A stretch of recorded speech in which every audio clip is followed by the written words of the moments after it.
కూర కూర్చోవటమే ఏమో ఒక్కొక్క మూటన్నర రోజు మాత్రం తినేసేసాడు. ఇంకా లాస్ట్ 3 రోజులు ఇక లేదు, తెచ్చుకున్న కూడి అయిపోయింది. ఉప్పు నీళ్లు తాగలేడు కదా, సముద్రం నీళ్లు, దరిద్రపు నీళ్లు, ఉప్పు నీళ్లు తాగలేడు. మరి ఇంకప్పుడు ఏం చెయ్యాలా? వాళ్ళందరూ ఏం చేస్తున్నారు? పడవలో ఉన్న వాళ్ళందరూ గాలం వేసి చేపల్ని బట్టి చేపల్ని కాల్చుకొని తింటా ఉన్నారు అక్కడ పడవలు. వీడికేమో ఆకలి అవుతుంది. ఎంతసేపు నువ్వు ఒక రోజు ఆగుతాడు, 2 రోజులు. ఇక తర్వాత ఇంకా పడవేంటి, 3వ రోజుకి కరెక్ట్ గా 7 రోజులకి చేరాల్సింది. ఇంకా 4 రోజులు ఆ ఉరుములు మెరుపులు కొండలు అడ్డం రావటంతో ఇంకొంచెం లేట్ అయింది. మరి 7 రోజులు తినకుండా ఉండలేడు కదా, క్షుద్బాధ ఎక్కువైపోయింది, చచ్చిపోతానేమని భయం వేసింది. ఇంకేం చేశాడు? కూర్చున్నాడు. భగవంతుడా నాకు ఆకలి అవుతుంది, భగవంతుడా నాకు ఆకలి అవుతుంది అని అంటే ఏం చేస్తాడు భగవంతుడు? అతను ఏమనుకోవాలి అప్పుడు? ఓహో, 3 రోజుల కల్లా చేరాల్సింది 4-5 రోజులు ఎక్స్ట్రా పడింది, భగవంతుడు నన్ను ఉపవాసం ఉండాలని ఉంచాడేమో, అప్పుడు నేను ఉపవసించి నా బుద్ధిపూర్వకంగా నేను ఏ తప్పు చెయ్యకపోతే ఏదైనా దారి చూపిస్తాడు అని తన మనసులో అనుకోవాలి.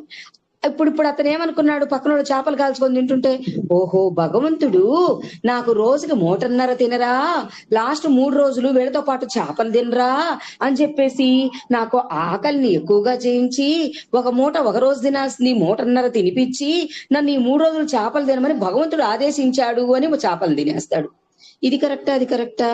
నువ్వు వేదం నేర్చుకునేటప్పుడు ఎటువంటి ప్రామిస్ చేశావు? నీ నీ మతం, నీ కులం ఏదైనా నీదైనా కూడా భగవంతుడు కులం చూసుకోలేదు కదా. నువ్వు భగవంతుడి బిడ్డవిరా, భగవంతుడికి దృష్టిలో అందరం సమానమే, నువ్వు కూడా నేర్చుకోవచ్చు, నువ్వు కూడా చక్కగా చెయ్యొచ్చు, పౌరహిత్యం చెయ్యొచ్చు అనే అవకాశం నీకు ఇస్తే నీ కులాన్ని అప్పుడు గుర్తు తెచ్చుకొని నా కులంలో తినొచ్చు అని చెప్పేసి ఇప్పుడున్న దాన్ని మార్చి మళ్ళీ నీ వెనకటి కులానికి వెళ్ళిపోయి నేను అట్లా చెయ్యొచ్చు అంటే సంకర జాత అవుతుందా లేదా? అటు తప్పు కదూ.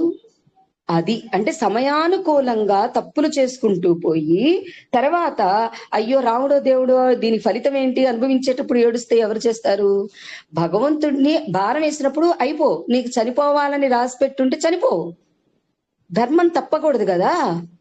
అది ఇప్పుడు ఏంటి, మనతో పాటు రాని వస్తువుల కోసం, మనతో పాటు రాని భూముల కోసం, మనతో పాటు రాని సంబంధాల కోసం, మనతో పాటు రాని ప్రేమల కోసం, మనతో పాటు రాని బాంధవ్యాలు పేగు కోసం మనం ఎన్నెన్ని తప్పులో చేస్తున్నాం. వాళ్ళకి కావాలి, వీళ్ళకి కావాలి, వీళ్ళకి కావాలి, వాళ్ళకి కావాలని ఎన్నో తప్పులు. వీటన్నిటికీ కూడా కారణం నువ్వే అవుతావు, కానీ తీసుకున్నాడు ఎప్పుడు అవడండి, చేసిన వాడు మాత్రమే అవుతాడు.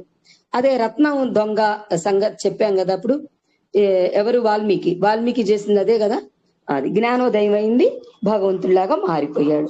అట్లాగా ఇప్పుడు భగవద్గీత మనం వినేది ఎందుకు అనంటే, మనకి కొన్ని సూత్రాలు ఉంటాయి, కొన్ని పద్ధతులు ఉంటాయి.